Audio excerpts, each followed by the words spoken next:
Welcome class. Lecture number 23 anatomy and physiology. Previous lecture में हमने circulation को discuss किया था। सर्कुलेशन के बाद हमने मेजर पार्ट ऑफ सर्कुलेशन जिसमें हार्ट और ब्लड वेसल्स, जिसमें आर्टरीज, वेन्स, कैपिलरीज का फंक्शन हमने डिस्कस किया था। लेकिन जो आज का हमारा टॉपिक है वो प्रॉपर्टीज ऑफ कार्डियक मसल।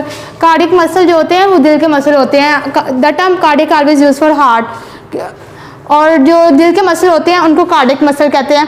अब कार्डियक मसल्स की भी कुछ प्रॉपर्टीज होती हैं। एक जो है उसको भी हम दो में डिवाइड करते हैं। एक बीटिंग हार्ट, कि जब हार्ट हमारा बीट कर रहा हो, और एक lengthened heart in a state of inactivity, जब हमारा हार्ट कोई फंक्शन परफॉर्म ना कर रहा हो। हार्ट के कार्डियक मसल्स की प्रॉपर्टीज को हमने इस तरह दो में क्लासीफाई किया है। पहले हम बीटिंग हार्ट की प्रॉपर्टीज को डिस्कस करते हैं। Automaticity, rhythmicity, contractibility, excitability, distensibility, function item, long refractive period, excess stall and compensatory pause, ये सारे जो प्रॉपर्टीज है ये बीटिंग हार्ट की हैं। और बीटिंग हार्ट की प्रॉपर्टीज को आपकी बुक से डिस्कस कर लेते हैं। Open page 69। Properties of cardiac muscles. Properties of cardiac muscles can be divided into two groups. Beating heart, first property जो है हम देख लेते हैं नेचर के। जो कार्डियक मसल्स, जो हमारे हार्ट के मसल्स हैं, इनकी कुछ प्रॉपर्टीज होती हैं। Cardiac muscles is inventive in function and is स्टाइटेड in appearance. जो कार्डियक मसल्स जो होते हैं वो इन्वॉलंटरी होते हैं। इन्वॉलंटरी होते हैं those action which are not our control, के वो एक्शंस या ऐसे फंक्शंस जो हमारे कंट्रोल में नहीं होते उनको इन्वॉलंटरी एक्शन कहते हैं। कार्डियक मसल, दिल के मसल्स का सिकुड़ना, फैलना, ये हमारे कंट्रोल में नहीं है, ये इन्वॉलंटरी एक्शन है। और जो फंक्शन हमारे कंट्रोल में उसको वॉलंटरी कहते हैं। जैसे कि हमारे बाजू के मसल हैं, इनको रिलैक्स कंट्रैक्ट करवाना, ये हमारे अपने कंट्रोल में, इसलिए इस तरह के एक्शंस को वॉलंटरी एक्शंस कहते हैं। फर्स्ट जो प्रॉपर्टी है वो है automaticity, capability of contract even in the absence of neural control, के जो हमारा हार्ट है वो ऑटोमेटिकली कंट्रैक्ट रिलैक्स करता रहता है। ये एक्चुअली हमारी बॉडी में ये होता है कि हमारी बॉडी में जो नर्व इम्पल्स होती हैं वो हमारे ब्रेन तक मैसेज लेके आती है। जब हमारे ब्रेन के पास मैसेज आता है तो फिर हमारी बॉडी में कोई भी फंक्शन परफॉर्म होना होता है। लेकिन इसमें ऑटोमेटिसिटी में ये होता है कोई नर्व इम्पल्स का कोई रोल नहीं होता। नर्व इम्पल्स होते हैं वो इलेक्ट्रोकेमिकल चेंजेस, मतलब इलेक्ट्रोकेमिकल चेंजेस की जो एक वेव होती है, लहर होती है, जो हमारी बॉडी में मूव करती है और ब्रेन तक मैसेज लेके जाती है। लेकिन जो हार्ट है उसको कोई नर्व इम्पल्स की ज़रूरत नहीं होती, ये खुद ब खुद ही धड़कता रहता है, इसके खुद ही मसल फैलते सिकुड़ते रहते हैं। रिदमिसिटी, इसमें heart beats are extremely regular, के जो हार्ट होता है वो एक रिदम के साथ कंट्रैक्ट रिलैक्स करता है। यानी कि कभी हमारी हार्ट बीट बहुत ज़्यादा तेज़ होगी, हमारे दिल के मसल बहुत जल्दी रिलैक्स हो गए, बहुत जल्दी कंट्रैक्ट हो गए, ऐसे नहीं होता, एक रिदम के साथ चलते हैं। Contractibility, cardiac muscles contract in response to stimulus in the presence of ATP, adenosine triphosphate and calcium ion. जो हमारे दिल के मसल्स हैं वो कंट्रैक्ट रिलैक्स लगातार होते रहते हैं। ये मसल की प्रॉपर्टी है कि वो कंट्रैक्ट भी होते हैं, रिलैक्स भी होते हैं।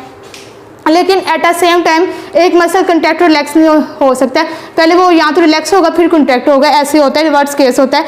और एटीपी का जो फुल फॉर्म है वो है एडिनोसिन ट्राइफॉस्फेट। एटीपी हमारी बॉडी को एनर्जी प्रोवाइड करती है। और जो हमारे हार्ट के मसल्स हैं वो तब कंट्रैक्ट रिलैक्स करेंगे जब इनको एटीपी एनर्जी दी जाएगी और calcium ions. Excitability, ability of the cardiac muscle to response to different stimuli, के एक्साइटेबिलिटी ये होती है कि हमारे दिल के मसल्स की वो प्रॉपर्टी को डिफरेंट स्टिमुलाई को रिस्पॉन्स कर पाए। स्टिमुलाई होते हैं एनी चेंज इन इंटरनल और एक्सटर्नल एनवायरनमेंट, हमारे इंटरनल या एक्सटर्नल एनवायरनमेंट में कोई भी चेंज आ रहे ना उसको हम लोग स्टिमुलाई कहते हैं। Conductivity, this is the transfer of cardiac impulse from the SA node to all the cardiac muscle, के कंडक्टिविटी होता है कि हमारे कार्डियक जो है नर्व इम्पल्स का ऐसे नोड से ट्रांसफर हो के कार्डियक मसल तक जाना। Impulse produce in SA node is conductive by the specialise conductive way, और ऐसे नोड में जो इम्पल्स कार्डियक इम्पल्स प्रोड्यूस होती हैं वो एक पाथवे के थ्रू हमारे हार्ट तक जाती हैं। डिस्टेंसिबिलिटी occurs due to the compliance of the cardiac muscle. डिस्टेंसिबिलिटी ये फिनोमेना तब प्रोड्यूस होता है जब हमारे कार्डियक मसल कंट्रैक्ट और रिलैक्स हो चुके हों. फंक्शनल सैंटम, सबसे पहले सैंटम क्या होता है, ये इसकी डेफिनेशन है when a number of cells function as a single unit the whole function unit is called functional syncytium. जब तमाम सेल्स एक यूनिट बनकर काम करें और फिर उस यूनिट को हम सैंटम कहते हैं. The heart is compose of 2 different syncytia, the atrial syncytia and the ventricular syncytium. जो फिर हमारे हार्ट है ये 2 सैंटा से बने, एक एट्रियल सैंटम और एक वेंट्रिकुलर सैंटम. ऊपर वाले जो राइट एट्रियम और राइट वेंट्रिकल, लेफ्ट एट्रियम और लेफ्ट वेंट्रिकल, ये हमारे हार्ट के 2 सैंट है. Excess systole and compensatory pause. When the ventricle is stimulated in the relaxation period, जब हमारे वेंट्रिकल स्टिमुलेट हो जाते हैं रिलैक्सेशन पीरियड में. रिलैक्सेशन पीरियड का दूसरा नाम है relative refractory period. The cardiac muscle में कंट्रैक्ट, जब हमारे हार्ट में ब्लड आया, राइट वेंट्रिकल में ब्लड पहले आता है, उसमें ब्लड आया तो स्टिमुलेट हुए, वो कंट्रैक्ट करेंगे और जो ब्लड है राइट वेंट्रिकल से राइट एट्रियम में आ जाएगा. राइट एट्रियम में ब्लड आ गया. It may occurs because the papillary muscle may fire an impulse before normal impulse which is the ventricle. ये इसलिए होता है कि जो हमारे पेपिलरी मसल जो होते हैं वो इम्पल्स ट्रांसफ़र कर देते हैं इससे पहले कि कोई और हमारी नॉर्मल इम्पल्स वेंट्रिकल तक पहुँचे. नेक्स्ट जो हमारा क्वेंसेंट हार्ट की प्रॉपर्टीज है, क्वेंसेंट हार्ट होते हैं इन अ स्टेट ऑफ इनएक्टिविटी, कि जब हमारा हार्ट कोई फंक्शन परफॉर्म ना कर रहा हो.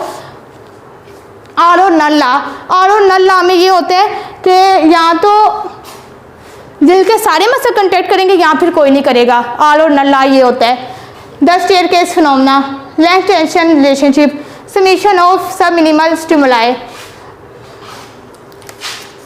Are or null law, the cardiac muscle fibre do not contract if the stimulus is subthreshold. अब एक थ्रेशोल्ड होता है, एक सब थ्रेशोल्ड होता है. थ्रेशोल्ड होता है एप्रोप्रिएट स्टिमुलाई, मतलब एक मुनासिब स्टिमुलाई. कि एक स्टिमुलाई मैंने पहले बताया कि चेंज इन एक्सटर्नल और इंटरनल एनवायरनमेंट, इसको कहते हैं स्टिमुलाई हो गया.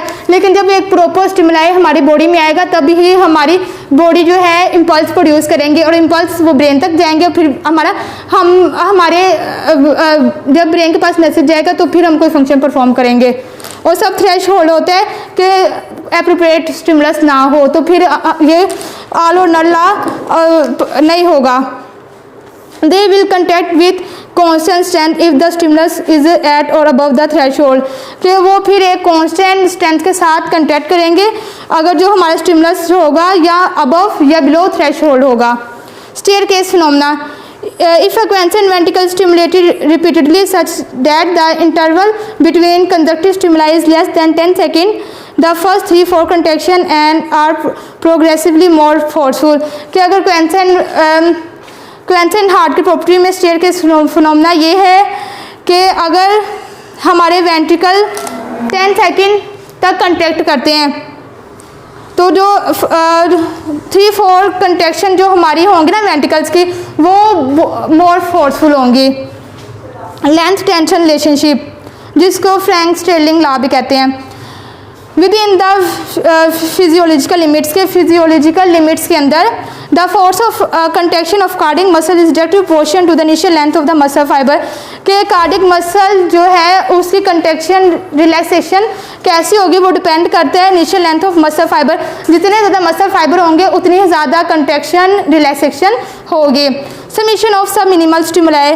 When subminimal stimuli are applied repeatedly the stimuli summate and produce response. के जब सब मिनिमल स्टिमुलाई अप्लाई होते हैं तो सारे स्टिमुलाई आपस में मिल जाते हैं और फिर एक हमारी बॉडी एक रिस्पॉन्स प्रोड्यूस करती है. ठीक है, क्लास ये थी प्रॉपर्टीज ऑफ कार्डियक मसल. आज का आपका लेक्चर कंप्लीट हुआ. आई होप आपको समझ आई होगी. अल्लाह हाफिज़.